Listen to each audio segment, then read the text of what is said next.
Hola, mi nombre es Luis Martínez, estudiante del Politécnico Santiago Mariño Extensión Valencia, y vengo a exponer sobre los métodos de arranque de motores de corriente alterna. Los métodos de arranque de motores. Se le denomina el arranque al proceso de puesta en marcha de una máquina eléctrica.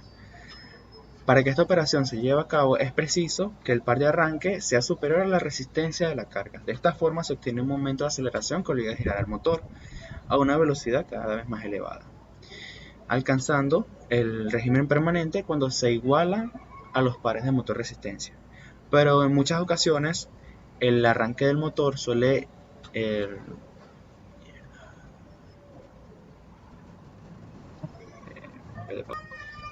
estas corrientes suelen ser muy elevadas y por esta razón se implementan algunos métodos de arranque que veremos a continuación.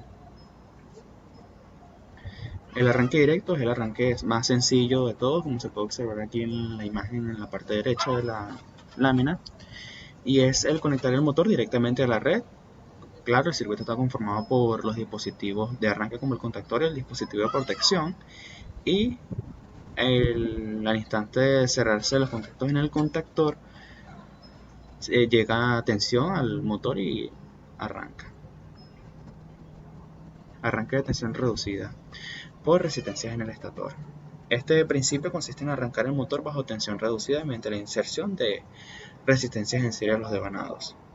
Como se puede observar en la imagen, en el tiempo 1 el contactor KM11 está abierto y solamente pasa tensión por las resistencias. Por esta razón la tensión suele ser un poco más elevada y la corriente de arranque disminuye. Pero al cerrar el contactor KM11 en el tiempo 2, el motor vuelve a su régimen normal y permanente, por decirlo así. Que arranque de tensión reducida con autotransformador al estator. Para el tiempo 1, el autotransformador, que se puede observar aquí en esta parte de la lámina, comienza a acoplarse a la estrella, que sería este contactor que está aquí, está cerrado, y el contactor KM1 y el KM2 están cerrados, y el motor está en medio del autotransformador, en medio de las bobinas del autotransformador. Para el tiempo 2, la estrella se abre, hay un aumento de tensión en el motor, y en el que sería el tiempo 2, y en el tiempo 3 el acoplamiento a plena tensión interviene a partir del segundo tiempo, donde este tiempo sería muy corto y las inductancias en serie con el motor se cortocircuitan, y a continuación el autotransformador queda fuera del circuito. Método de arranque estrella triángulo. Para este caso hay un ejemplo, está el ejemplo donde un motor trabaja a 380 voltios en delta y 660 en estrella, y acoplado en estrella su tensión nominal es 600 voltios, que absorbe una corriente 3 veces menor que si estuviera acoplado en triángulo. Pero dado que el acoplamiento o la conexión que va a tener, el voltaje que va a tener al estar en estrella son de 380 voltios, el voltaje se divide nuevamente por 3. Con esto la velocidad del motor se disminuye o puede ser menor al momento del arranque, reduciendo la corriente, y al motor al llegar a la velocidad de estabilidad o el equilibrio con el par del motor, y el par existente normalmente puede llegar a trabajar entre 75 y 85% porcentaje de la velocidad del motor. Pero una vez que el temporizador, que está encargado de controlar la transición de cerrar KM3 y abrir el KM1, que sería nuestro contactor para la conexión en estrella, el motor se conecta en delta, o sea, el acoplamiento sería en triángulo. En este momento los devanados se acoplan en triángulo, el motor continúa y rinde según sus características naturales. Arranque por resistencia en rotor devanado. Para este motor se aplican o se conectan resistencias al rotor, y con esto se logra disminuir la corriente de arranque y la tensión en el rotor al momento de su arranque.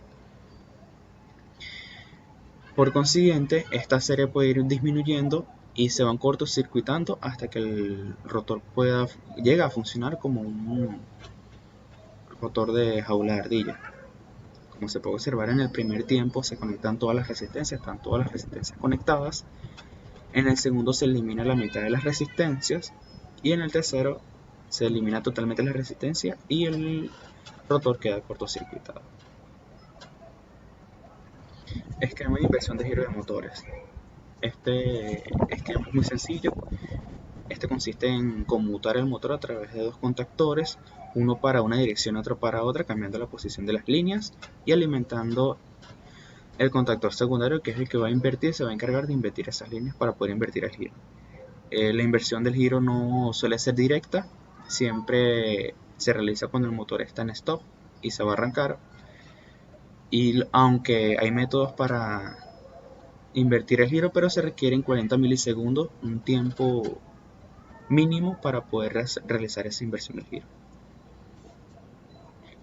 El frenado de motores está para el motor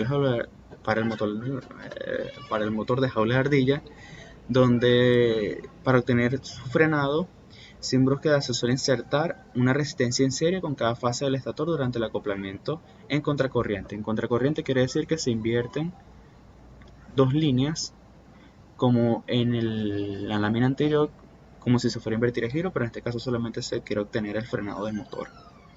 Claro, el frenado por contracorriente de un motor de jaula de ardilla es de uso de resistencias, o el uso de las resistencias para el frenado no siempre es obligatorio, pero siempre y cuando el motor y la mecánica puedan soportar la corriente a plena tensión. Frenado de motor.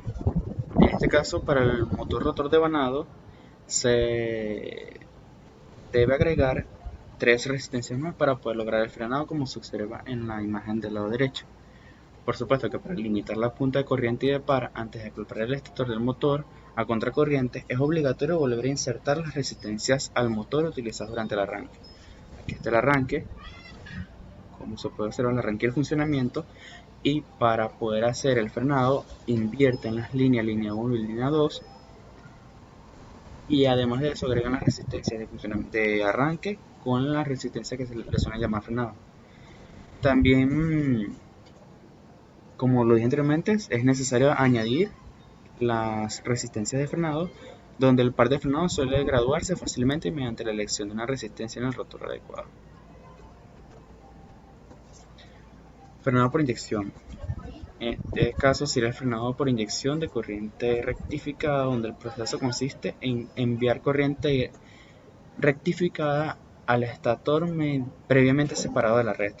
Esto quiere decir que el motor debe estar recientemente desconectado y dicha corriente crea un flujo fijo en el espacio para que el valor del flujo corresponda a un frenado adecuado. Para que el valor del flujo corresponda a un frenado adecuado, la corriente debe ser aproximadamente entre 1.3 veces la corriente nominal. Avance gradual. El avance gradual es cuando la alimentación se aplica brevemente mediante impulso controlado. La implementación de estos circuitos es necesaria para cuando la carga del motor debe colocarse en cierta posición antes de arrancar el motor. Este circuito se aplica para la alimentación solo cuando se mantiene apretado el pulsador, por lo tanto no se utilizan relés de enganche para este circuito. Muchas gracias por su atención, esta fue toda la exposición.